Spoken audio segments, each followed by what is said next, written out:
하나님의 말씀은 사무엘상 10장입니다. 사무엘상 10장 1절부터 16절까지 우리 한 목소리로 봉독하시겠습니다. 사무엘상 10장 1절부터 16절까지 우리 한 목소리로 봉독하십니다. 시작.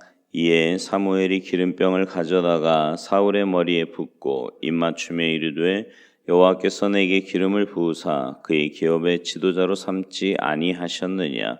내가 오늘 날을 떠나가다가 베냐민 경계 셀사에 있는 라헬의 묘실 곁에서 두 사람을 만나리니 그들이 내게 이르기를 내가 찾으러 갔던 암나기들을 찾은지라. 내 아버지가 암나기들의 염려는 놓았으나 너희로 말미암아 걱정하여 이르되 내 아들을 위하여 어찌하리요 하더라 할 것이요. 내가 거기서 더 나아가서 다볼 상수리 나무에 이르면 거기서 하나님을 배우려고 베델로 올라가는 세 사람을 만나리니 한 사람은 염소 새끼 셋을 이끌었고 한 사람은 떡 세 덩이를 가졌고 한 사람은 포도주 한 가죽 부대를 가진 자라. 그들이 내게 문안하고 떡 두 덩이를 주겠고 너는 그의 손에서 받으리라. 그 후에 내가 하나님의 산에 이르리니 그곳에는 블레셋 사람들의 영문이 있느니라. 내가 그리로 가서 그 성읍으로 들어갈 때에 선지자의 무리가 산당에서부터 비파와 소고와 저와 수금을 앞세우고 예언하며 내려오는 것을 만날 것이요. 내게는 여호와의 영이 크게 임하리니 너도 그들과 함께 예언을 하고 변하여 새 사람이 되리라. 이 징조가 내게 임하거든 너는 기회를 따라 행하라. 하나님이 너와 함께 하시느니라. 너는 나보다 앞서 길갈로 내려가라. 내가 내게로 내려가서 번제와 화목제를 드리리니 내가 내게 가서 내가 행할 것을 가르칠 때까지 7일 동안 기다리라. 그가 사무엘에게서 떠나려고 몸을 돌이킬 때에 하나님이 새 마음을 주셨고 그날 그 징조도 다 응하니라. 그들이 산에 이를 때에 선지자의 무리가 그를 영접하고 하나님의 영이 사울에게 크게 임함으로 그가 그들 중에서 예언을 하니 전에 사울을 알던 모든 사람들이 사울이 선지자들과 함께 예언함을 보고 서로 이르되 기스의 아들에게 무슨 일이 일어났느냐. 사울도 선지자들 중에 있느냐 하고 그곳에 어떤 사람은 말하여 이르되 그들의 아버지가 누구냐 한지라. 그러므로 속담이 되어 이르되 사울도 선지자들 중에 있느냐 하더라. 사울이 예언하기를 마치고 산당으로 가니라. 사울의 숙부가 사울과 그의 사원에게 이르되 너희가 어디로 갔더냐. 사울이 이르되 암나기들을 찾다가 찾지 못하므로 사무엘에게 갔었나이다 하니 사울의 숙부가 이르되 청하노니 사무엘이 너희에게 이른 말을 내게 말하라 하니라. 사울이 그의 숙부에게 말하되 그가 암나기들을 찾았다고 우리에게 분명히 말하더이다 하고 사무엘이 말하던 나라의 일은 말하지 아니하니라. 아멘. 할렐루야. 오늘 본문의 주인공은 사울입니다. 그는 이스라엘의 첫 번째 왕이었는데요. 오늘은 그 사울이 어떻게 새 사람이 될 수 있었는지에 대해서 함께 은혜를 나누고자 합니다. 예수 믿는 사람에게는 반드시 좋은 의미의 변화가 있어야 합니다. 먼저는 신분의 변화예요.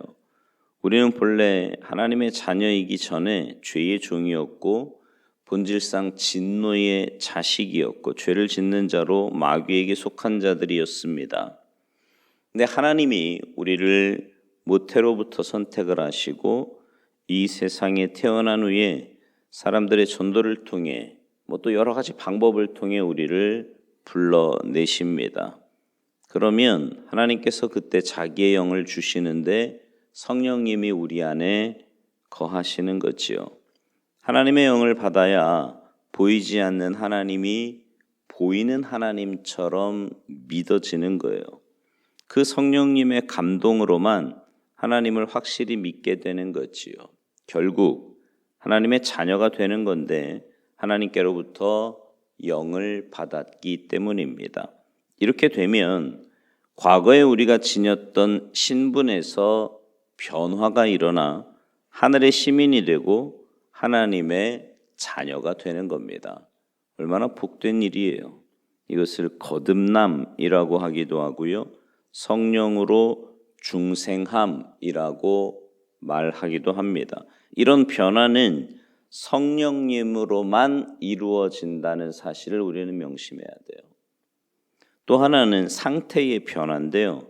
하나님의 자녀가 되면 갓난아이와 같아서 사람 축에는 분명히 들지요. 식구 축에도 들지만 일꾼 축에는 들지 못합니다. 갓난아이는 전부 자기만 위해 달라고 하잖아요. 좀만 내버려 두면 사고 치죠. 일꾼은 되지 못해요. 그러나 그 아이가 자라고 실력을 갖추고 인격이 성숙하게 되면 훌륭한 일꾼이 되는 겁니다. 이렇게 되는 것을 상태의 변화다라고 말을 하는데요. 성령의 충만을 말합니다. 오늘 본문 6절을 보세요. 내게는 여호와의 영이 크게 임하리니 너도 그들과 함께 예언을 하고 변하여 새 사람이 되리라. 사울이요 성령의 충만함을 받아 변하여 새 사람이 되었습니다. 사울이 새 사람이 된 것은 성령님에 의해서 그렇게 된 거예요. 무슨 훈련을 받았거나 어디 가서 공부하고 연구해서 새 사람이 된 게 아니지요. 그러므로 성령님으로만 가능한 새 사람입니다. 여러분, 내 속에 임재하여 계신 성령님을 항상 기쁘게 해드리고 그 성령님의 감화를 따르고 성령님의 인도하심을 따르게 되면 그 사람은 하나님이 기뻐하시는 변화된 인생, 새로운 인생을 살아가게 되는 겁니다. 두 번째로는 말씀으로 되는 새 사람인데요. 하나님의 말씀은 신앙생활에 조금도 틀림이 없는 법칙입니다. 그래서 성경을 덮어놓고 내 멋대로 믿는다고 하면 아무리 오래 믿어도 소용이 없습니다. 전혀 쓰지 못할 믿음이라는 거지요. 하나님의 말씀에 이렇게 믿으라 그러면 이렇게 믿으면 되고요. 저렇게 믿으라 그러면 저렇게 믿으면 돼요. 사실 신앙생활은 어려운 게 아닙니다. 우리 안에 계신 성령님께서 하나님의 말씀을 통해서 감동을 주시고 깨닫게 하시고 가르침을 주실 때 그 말씀대로 순종하면 되는 거예요. 믿지 말라 그러면 안 믿으면 되는 거고요. 믿으라고 하면 죽어도 믿어야 되는 겁니다. 신앙의 유일한 법칙이 바로 말씀이기 때문이지요. 그러므로 우리의 믿음은 하나님의 말씀이 바탕이 되어야 합니다. 그래야 그 믿음이 제대로 된 믿음입니다. 왜 신앙생활 오래 하고 믿음생활 오래 했는데도 하나님의 귀한 일꾼으로 쓰임받지 못하냐 하면 말씀에 근거하지 않는 믿음이기 때문에 그런 거예요. 오늘 본문 7, 8절에 보면 하나님께서 곧 왕이 될 사울에게 왕으로 이제 어떻게 해야 될지 지침 세 가지를 말씀하시는데 하나는 내 본분을 다하라는 거예요. 이제 세 가지 징조가 보일 건데 그러면 기회를 따라 행하라는 거지요. 그 기회를 따라 행하라는 말은 왕이 될 텐데 왕권을 행사해야 될 기회가 되면 그때는 왕으로서 너의 본분을 다하라는 거예요. 또 하나는 보다 앞서 가라는 겁니다. 우리가 교회 일을 하다 보면 꼭 앞장서는 사람들이 있어요. 전도나 기도나 봉사나 하여튼 모든 일에 있어서 앞장서서 하는 사람들이 있습니다. 그런가 하면 이게 억지로 끌려오는 사람들도 있지요. 그 다음에는 끌려오지도 않으면서 뒤에서 불평불만만 늘어놓는 사람도 있습니다. 이런 사람들과는 함께 하나님의 일, 교회를 하기가 어렵습니다. 오늘 본문에 보니까 길갈에 가서 큰 일을 해야 되는데 앞서가래요. 그러니까 여러분 주님의 일을 하는 데 있어서 어차피 우리가 해야 될 일 아닙니까? 하나님이 우리에게 맡겨주신 일이고 또 주님의 일이잖아요. 그 일을 하는 데 있어서 먼저 앞서가는 여러분들이 되시기를 바랍니다. 또 하나는 끝까지 기다리라는 거예요.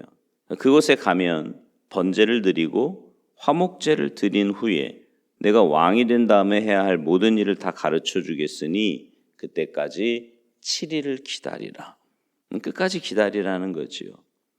성도는 하나님의 뜻을 깨달을 때까지 기다리는 것이 좋습니다. 내 실력을 키우면서 기다리다 보면, 그러니까 준비되어서 기다리다 보면 하나님의 때에 하나님이 일하시고 하나님이 쓰신다라는 거예요. 이 세 가지 지침을 주었더니 사울이 즉시 순종하여 그 말씀을 따라 열심히 살아갑니다. 여러분 사실요, 나중에 변질만 되지 않았으면 사실 사울도 굉장히 하나님 앞에 귀하게 쓰임받을 왕이었습니다. 이 변질이 문제죠. 마지막 세 번째는 은혜로 되는 새 사람입니다. 9절 말씀을 보세요. 그가 사무엘에게서 떠나려고 몸을 돌이킬 때에 하나님이 새 마음을 주셨고 그날 그 징조도 다 응하니라. 사무엘을 통해서 하나님이 사울에게 말씀을 주시자마자 즉시 돌아서서 순종하여 떠나려고 합니다. 그때 하나님께서 사울에게 새 마음을 주셨어요. 옛 마음, 옛 사람은 이제 가고 새 사람이 된 거예요. 사울이 아직 되간식을 하지 않았지만 하나님이 자기의 능력과 은혜로 사울의 마음을 새롭게 하셨습니다.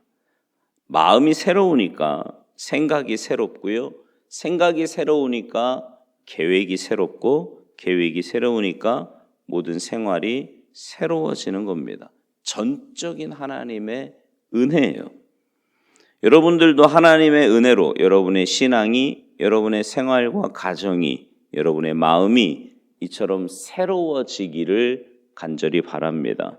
하나님의 새롭게 하시는 은혜로 계속 새 사람으로 그렇게 매일매일을 살아가실 수 있기를 바라요.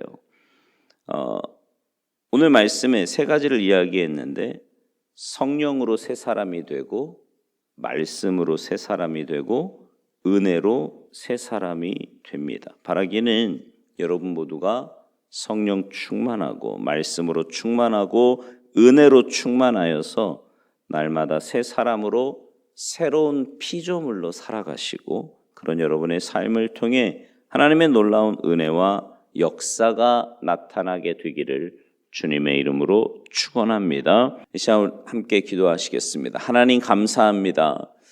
저희들을 주님의 자녀 삼아 주셔서 믿음으로 하루하루를 살아가게 하시니 진심으로 감사를 드립니다. 하나님, 우리가 변화되는 것, 새롭게 되는 것은 나의 어떤 노력이나 내 힘으로가 아니라 우리 안에 성령님이 임하셔서 그 주님의 전적인 은혜로 또 주님의 말씀으로 우리가 변화되어감을 말씀을 통해서 깨닫게 하시니 감사를 드립니다.